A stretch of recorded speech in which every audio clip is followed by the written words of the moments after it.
Assalamualaikum warahmatullahi wabarakatuh. Ketemu lagi di channel YouTube saya Rizky Inayah NIM 1814080022 di mata kuliah metodologi penelitian yang diampu oleh Ibu dosen Ibu Dr. Milyasari SPD MSI. Di video kali ini kita akan mempelajari bab 5 penelitian. Nah, di bab 5 ini kita akan mempelajari tentang kesimpulan, implikasi, dan saran. Sebelum kita lanjut untuk membahas kesimpulan, implikasi, dan saran, kepada teman-teman yang menonton video ini, jangan lupa like, komen, share, subscribe, dan nyalakan loncengnya agar teman-teman bisa mengetahui notifikasi dari video-video saya. Terima kasih. Menyusun kesimpulan. Kesimpulan adalah pernyataan atau proposisi kalimat yang disampaikan yang diambil dari beberapa pernyataan atau ide pemikiran dengan beberapa aturan inferensi yang berlaku. Kesimpulan termasuk suatu gagasan yang tercapai di akhir pembicaraan, atau dengan kata lain bahwa kesimpulan adalah hasil dari suatu pembicaraan. Ciri-ciri kesimpulan ada 5. Yang pertama, menyatakan kembali kalimat tesis atau pernyataan atau teori yang didukung oleh argumen yang dikemukakan dalam karya tulis ilmiah, tetapi tidak menggunakan kata-kata yang persis. Yang kedua, menyatakan kembali kalimat topik penelitian dari paragraf yang telah dikembangkan, tetapi tidak menggunakan kata-kata yang persis. Ketiga, jika sesuai, menyatakan pendapat, membuat prediksi, atau memberikan solusi. Yang keempat, diakhiri dengan pernyataan yang meringkas esai. 5. Menggunakan kata transisi ringkasan, yaitu dengan kata lain, singkatnya, ringkasnya, kesimpulannya, dan karena itu, untuk memberi isyarat kepada pembaca bahwa ide-ide tersebut akan berakhir. Syarat-syarat sebuah kesimpulan ada 5. Yang pertama, menyajikan kata terakhir pada masalah yang kita angkat di penelitian. Sama seperti pengantar memberikan kesan pertama kepada pembaca, kesimpulannya menawarkan kesempatan untuk meninggalkan kesan abadi. Syarat yang kedua, ringkaskan pemikiran kita dan sampaikan pentingnya studi penelitian kita. Kesimpulan adalah kesempatan untuk menjawab dengan ringkas atau dalam beberapa kasus untuk menekankan kembali pertanyaan dengan menempatkan penelitian dalam konteks bagaimana penelitian kita memajukan penelitian terdahulu tentang topik tersebut. Syarat yang ketiga, identifikasi bagaimana kesenjangan dalam literatur telah diatasi. Kesimpulan adalah di mana kita menggambarkan bagaimana kesenjangan yang sebelumnya diidentifikasi dalam literatur, dijelaskan di bagian tinjauan literatur, telah diisi oleh penelitian kita. Syarat yang keempat, peragakan pentingnya ide kita, jangan malu-malu. Kesimpulan menawarkan kita kesempatan untuk menguraikan dampak dan pentingnya temuan penelitian kita. Yang kelima, memperkenalkan kemungkinan cara berpikir baru atau diperluas tentang masalah penelitian.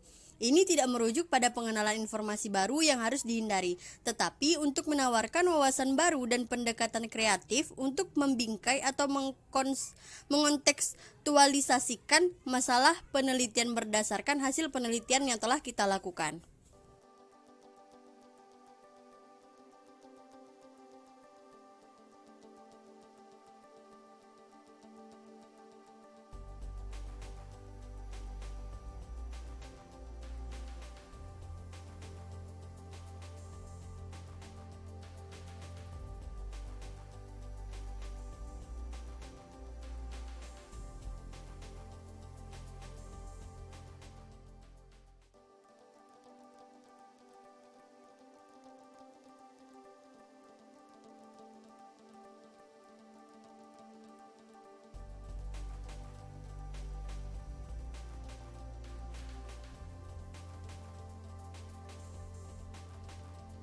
Berikut adalah contoh kesimpulan dari berbagai jenis penelitian.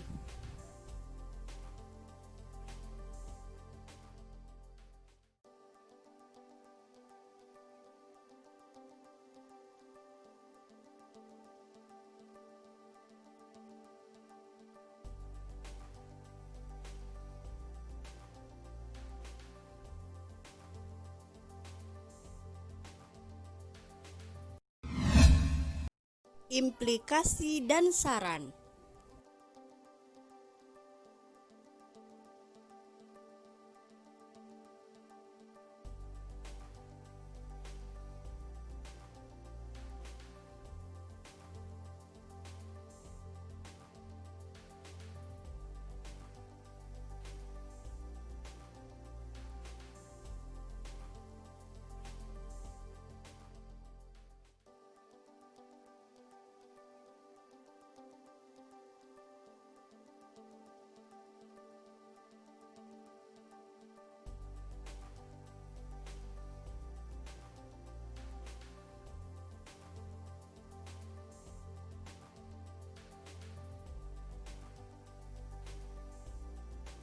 Implikasi menurut Kamus Besar Bahasa Indonesia adalah keterlibatan atau keadaan terlibat. Menurut para ahli, pengertian implikasi yang kedua adalah implikasi metodologi langsung dari hasil implikasi metodologi penelitian adalah saran merupakan bagian bagaimana cara dan metode dari teori-teori yang digunakan komentar dalam sebuah penelitian yang biasanya seorang peneliti memiliki banyak metode yang akan atau telah digunakan dalam penelitiannya. Variabel yang ada di dalam suatu skripsi adalah implikasi manajerial.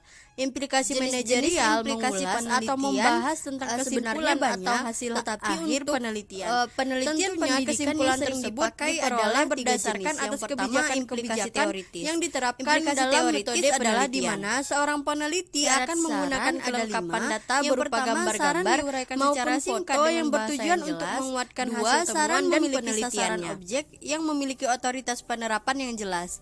3. Saran disertai dengan tindakan operasional yang memungkinkan dapat dilakukan. 4. Saran disertai dengan kriteria indikator keberhasilan. 5. Saran berupa imbauan untuk melakukan penelitian sejenis yang menekankan pada pendalaman. Ciri-ciri saran ada 3. Yang pertama, jumlah kata. Dalam menulis saran, dalam karya ilmiah dibatasi dengan jumlah minimal karakter. Pembatasan ini dilakukan sebagai bentuk penyetaraan dengan kalimat kesimpulan. Saran yang baik dalam karya ilmiah tidak lebih dari 200 kata. Ciri yang kedua adalah menggunakan kata harapan. Menulis saran dalam karya ilmiah harus memberikan harapan kepada pembaca dengan bentuk kata-kata yang menarik seperti penggunaan kata harapannya dari penulisan ini dapat, oleh karena itulah, dan sebagainya. 3. Memberikan rekomendasi. Langkah penulisan saran yang baik haruslah memberikan saran berupa penelitian lebih lanjut. Karena itulah para ahli tidak memasukkan saran dalam abstrak. Cara menulis saran ada 4. Yang pertama, seusai menutup kesimpulan, penulis dapat memberikan saran kebijakan atau saran untuk keperluan penelitian lebih lanjut maupun saran yang lebih praktis atau berfaedah secara real. Cara yang kedua, dalam menyusun saran, hendaknya penulis tidak menyarankan sesuatu yang tidak mempunyai dasar atau keterkaitan dengan pembahasan yang dikemukakan. Cara yang ketiga, saran hanya berisi alternatif yang diajukan penulis agar permasalahan yang ada dapat dipecahkan sebaik-baiknya di waktu mendatang.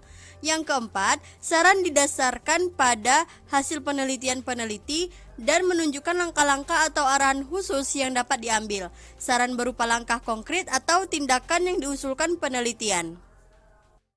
Berikut adalah contoh implikasi dan saran dari berbagai jenis penelitian.